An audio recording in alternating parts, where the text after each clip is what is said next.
Est-ce que les requins peuvent dormir? Voici un débat qui anime les esprits que je vais vous résumer.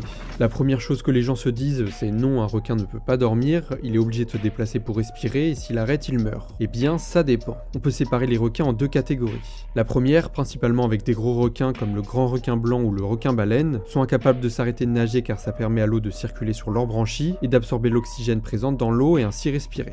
La deuxième catégorie, les requins qui ont un organe supplémentaire, le spiracle. Situé derrière ses yeux, ils permettent aux requins qui en possèdent d'aspirer de l'eau dans sa bouche pour la faire passer à travers ses branchies comme une pompe et ainsi respirer sans nager. Cela passe par des périodes de repos au fond de l'océan mais ne plonge jamais dans un sommeil profond. Quant à la première catégorie, il a été prouvé en 2016 pour la première fois filmé qu'un grand requin blanc pouvait passer dans une phase de repos qui était au ralenti.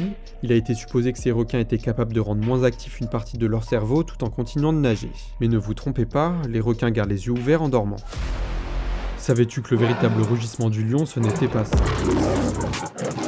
Vous avez sans doute déjà vu cette introduction du studio de cinéma hollywoodien Metro-Goldwyn-Mayer avec un lion rugissant. Des rumeurs circulent comme quoi c'est en fait un rugissement de tigre que l'on entend, car celle du lion n'est pas assez fort et impressionnant. Si 7 lions se sont succédés de 1916 jusqu'en 2021, date où il a été remplacé par un lion en CGI, les rugissements eux aussi étaient nombreux. Et s'il est vrai que durant une période le rugissement était un son composé de sons du tigre, il semblerait qu'aujourd'hui ce soit un mix de sons composés de différents rugissements de lions. Cette rumeur provient aussi du fait que souvent au cinéma, le rugissement des lions est remplacé par celui du tigre. Par ailleurs, le lion est aussi bien capable de produire des sons très forts et impressionnants. Lorsqu'il rugit, le son peut atteindre 114 décibels. À titre de comparaison, une salle de concert ou discothèque ne doit pas dépasser les 105 décibels au risque de produire des dommages irréversibles sur l'audition. Le lion est capable de se faire entendre à 8 km à la ronde, de quoi refroidir tous ceux qui prétendent le contraire. Ce sont d'ailleurs les félins qui ont la communication la mieux développée, mais...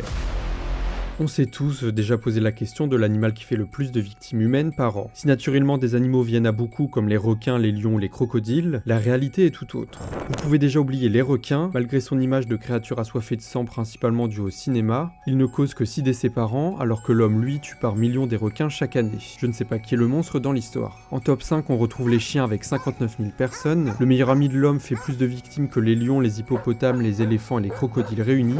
On retrouve ensuite les serpents et leurs 138 000 victimes, la majorité de ces décès ont lieu en Asie et plus particulièrement en Inde. En troisième place, les escargots d'eau douce, responsables de la maladie appelée la fièvre de l'escargot, sans doute le plus sous-estimé de la liste avec ses 200 000 victimes. En deuxième place, le pire ennemi de l'homme lui-même, responsable de 458 000 homicides par an, et ce chiffre ne prend pas en compte les victimes de guerre. Et en top 1, on a le moustique, présent dans le monde entier sauf en Antarctique, certaines espèces transmettent des maladies infectieuses, comme la malaria ou la fièvre jaune, causant la mort de plus de 700 000 personnes en 2023. Est-ce que tu sais ce qui est en train de se passer sous tes yeux? Et non, ce n'est pas du sang, les parents flamants roses sont en train de nourrir leurs petits, je t'explique. Tu as peut-être déjà vu passer cette vidéo où on a l'impression de voir un flamant rose qui ouvre le crâne d'un autre individu pour nourrir leurs petits, ce n'est pas ce qu'on croit. Les jeunes flamants roses sont en fait nourris de lait de jabot, aussi appelé lait de culture, une sécrétion couleur rouge sang, très nutritive mais particulière. Le lait de jabot est une substance qui provient du jabot, un organe de l'appareil digestif de plusieurs groupes d'animaux, destiné à stocker des aliments avant la digestion. La muqueuse du jabot va sécréter une substance riche mais très utile pour la croissance du petit, avec des protéines, des minéraux, du gras, etc. Mais aussi pour renforcer son système immunitaire avec des antioxydants et des anticorps. Une fois la mixture prête, le parent mâle comme femelle régurgite la préparation, le fameux lait de jabot, sous forme liquide car les jeunes oiseaux sont encore trop faibles pour avaler de la nourriture solide. Puis mélangé avec des graines, il faudra attendre 1 ou 2 mois avant que les bébés flamants roses puissent se nourrir tout seuls. Toutes les espèces d'oiseaux ne possèdent pas de jabot, mais d'autres espèces ont la même pratique comme les manchots empereurs ou les pigeons. Savais-tu qu'il existe un groupe de hyènes qui se rend chaque nuit dans une ville africaine pour être nourri par ses habitants? Je te raconte. Il y a quelques années, une histoire avait fait pas mal de bruit sur une meute de hyènes qui avait une relation particulière avec les habitants de la ville de Harar, avec un H en Éthiopie, à ne pas confondre avec la ville d'Harar sans H en Arabie Saoudite.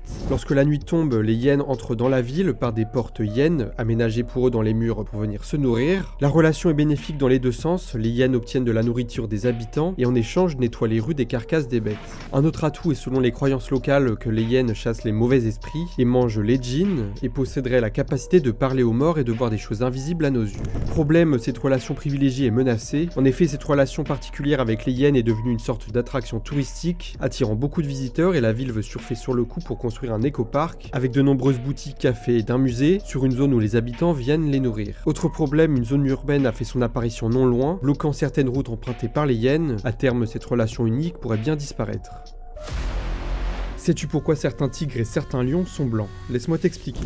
Tu as peut-être déjà vu des tigres blancs dans un reportage ou dans un zoo, ou encore bien que plus rare un lion blanc, et tu te demandes sans doute pourquoi ils ont cette couleur. Premièrement non, ce ne sont pas des tigres et lions albinos. Les animaux touchés par le trouble génétique de l'albinisme ont aussi les poils blancs mais les yeux rouges et sont sensibles au soleil.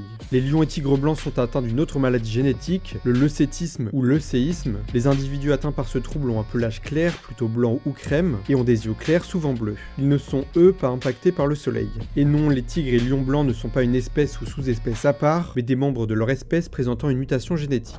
Si on trouve la majorité des tigres et lions blancs dans les zoos, c'est parce que dans la nature il est difficile pour eux de survivre. En effet, leur couleur blanche leur fait perdre leur pouvoir de camouflage. Incapables de se nourrir et opérables par ses potentiels prédateurs, leur espérance de vie est faible.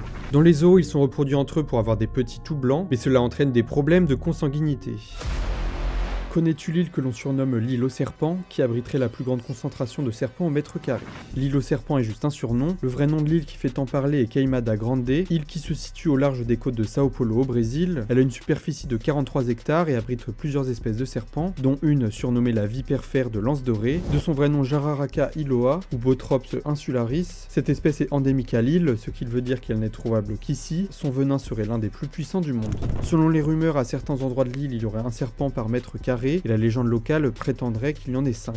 La vérité serait de un serpent par 75 mètres carrés, même si c'est très dur de véritablement calculer, et pour cause, l'île est interdite pour l'homme et surveillée par la marine brésilienne. En effet, seule la marine et des scientifiques ont le droit de se rendre sur l'île, après avoir eu une autorisation spéciale, notamment pour entretenir le phare automatisé de l'île. L'île est aux proies aux trafiquants et autres biopirates qui viennent sur l'île capturer des serpents. En effet, une vipère fer de l'anse dorée vaudrait entre 10 000 et 30 000 $ sur le marché noir.